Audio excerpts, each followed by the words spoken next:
revista de Liberación, a la sección de arte y cultura. Sean bienvenidos a esta parte especial dedicada a la poesía regiomontana, a la poesía que se hace en Monterrey. Sección que ya hemos comenzado en un proyecto anterior con poetas como Guillermo Meléndez o el caso de Edison Machado. Esta sección que ya tiene un nombre, que no lo van a ver en el video porque en ese entonces todavía no se había puesto, a la cual titulamos El Diario de los Errantes. A propósito de ello, decía Maurice Blanchot que el diario no es esencialmente confesión, relato de sí mismo. El diario es memorial. Pero, ¿qué debe recordar el escritor? Recordar cuando no escribe. De forma contradictoria, mediante un diario, recordar cuando no escribe una persona de carne y hueso, la que nos encontramos por la calle, la que nos encontramos en algún edificio, tal vez en algún bar. Esa persona a través del diario. Y el día de hoy tenemos el gusto de presentar la entrevista de un poeta regiomontano que para ese entonces no había presentado el nuevo libro que acaba de presentar, Tiempo Aire de los celulares. Tenemos el gusto de tener a Eduardo Zambrano y bueno, les dejamos con la entrevista, espero que lo disfruten. Tendremos más entrevistas todavía acerca de la poesía de Monterrey. Estamos aquí transmitiendo desde, podríamos decir, mi alma mater, el Tecnológico de Monterrey, aquí con un aire que ya está regresando después de los días que tuvimos de calor en enero. Ya no es febrero loco más otro poco, también en enero está algo desquiciado.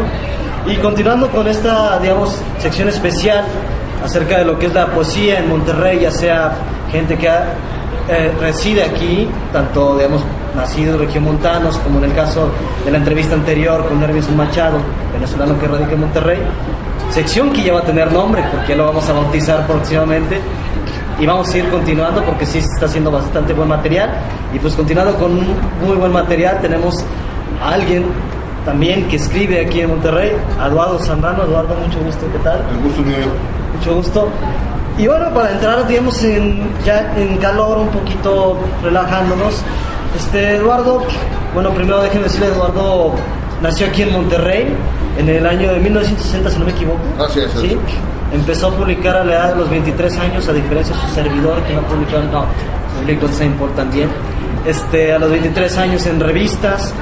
El primer poemario, si no me equivoco, se publica, es El Fortín del Solitario. Se llama Del Coleccionista. Del Coleccionista. De la Universidad de Zacatecas. Dentro de ese tenía un poema del Fortín del Solitario, pero el libro se llamaba Del Coleccionista. Sí, el otro, ya me acordé el nombre, aquí está. Es Estrategias de la Nostalgia, que ese es por punto de partida de la UNAM, si no me equivoco. Así es, ese es un libro colectivo donde aparecía también por ahí Guillermo Meléndez. Guillermo Meléndez también aparecía. Guillermo, que ya lo hemos entrevistado, si quieren checar la entrevista, está ahí en la sección de cultura. Y bueno, pues Eduardo también ha publicado este libro que tengo aquí de reincidencias por parte de Conarte y Ediciones Mantis. ¿Cuándo se publicó, Eduardo? Es ¿qué fue? 2000, 2001, 2003, ahorita ya le perdí el hilo, creo que fue el 2001, 2002. 2001, por ahí más o menos, igual que El Cuadro de la Nieve, Guillermo, más o menos 3 años. Más o menos, sí. Más o menos.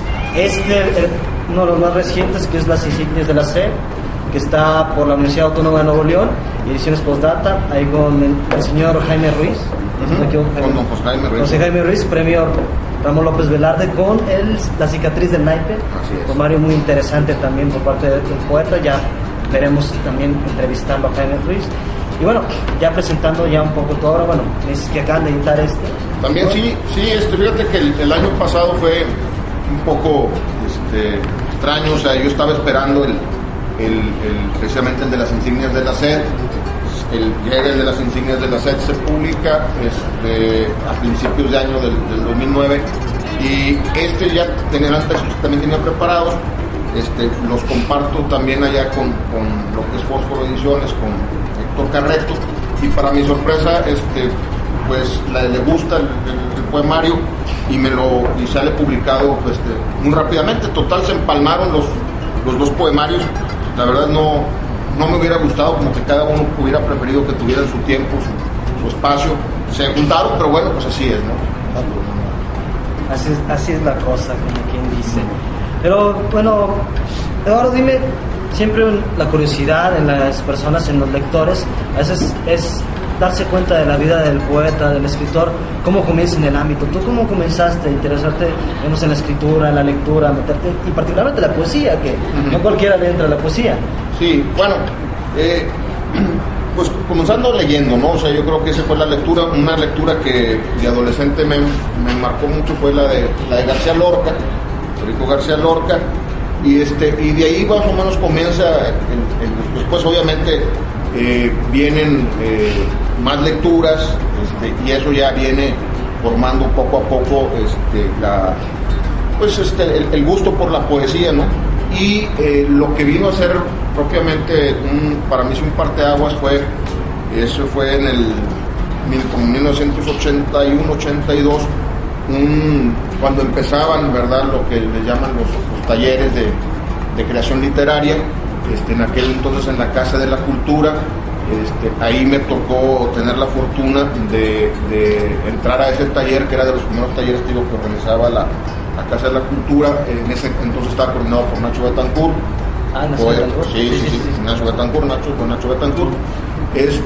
Y bueno, pues ahí conocí más gente, otros poetas, narradores, y de alguna forma eso me sirvió a mí ya para, como luego dicen, no ser poeta, ¿no? Porque dicen que primero hay que parecerlo antes que serlo, ¿no? Como dicen lo del torero, primero hay que parecer torero antes de serlo, ¿no? Entonces, ahí es donde uno se le empieza a creer, ¿no?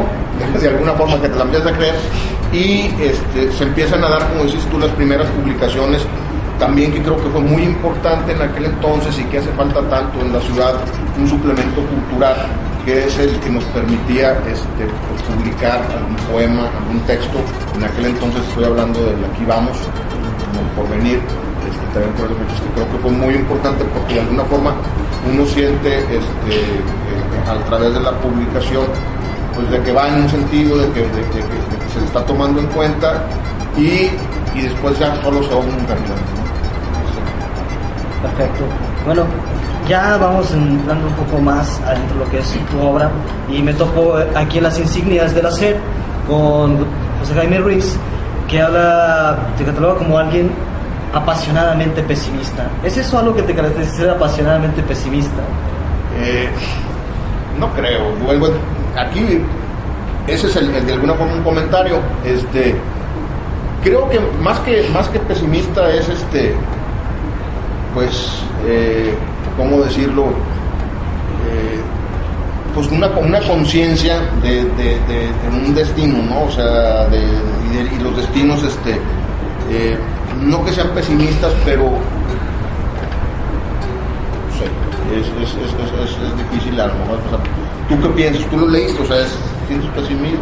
Fíjate que yo no siento eso. Yo más bien, a veces, más que todo en residencias, sobre todo ya en la parte del desamparo, siento más que es una especie de sabiduría del errante y de la condición humana, porque lo mismo dice un poema por aquí en Residencias, si no me equivoco, que el que tiene esperanzas es ignorante de la condición humana. Así es uno de los muchos que todavía es ignorante de la condición humana. Y me topo, por ejemplo, sabiduría en lo que es el ingeniería de las paradojas, que no sé si quieres explicar un poco ese poema. Si quieres, volviendo un poquito a lo del pesimismo, o sea, he estado trabajando en recopilar textos, que lo que yo le llamaba un catálogo de infortunios. Catálogo de infortunios. Todo, o sea, desde que empiezas con la A de angustia, y entonces era encontrar un texto que más o menos abordar el tema de la angustia. Hay un catálogo. De hecho, hay un texto, creo que es en el de las insignias, que es el catálogo de infortunios, pero realmente sale de toda una idea, y que dicen que el sufrimiento es parte de la condición humana. Entonces, bueno, puede ser pesimismo, pero como tú dijiste, pues es estar hablando de la condición humana, ¿no? O sea, es simplemente, oye, la condición humana lleva consigo eso. Sí. Entonces, yo con ello, y me estaba acordando un poco, bueno, antes de plantearte la otra pregunta, pues vamos por separado. ¿Por qué, por ejemplo, los títulos me interesan mucho de tus textos? Por ejemplo, El Fortín del Solitario, ¿por qué titularlo así a este libro?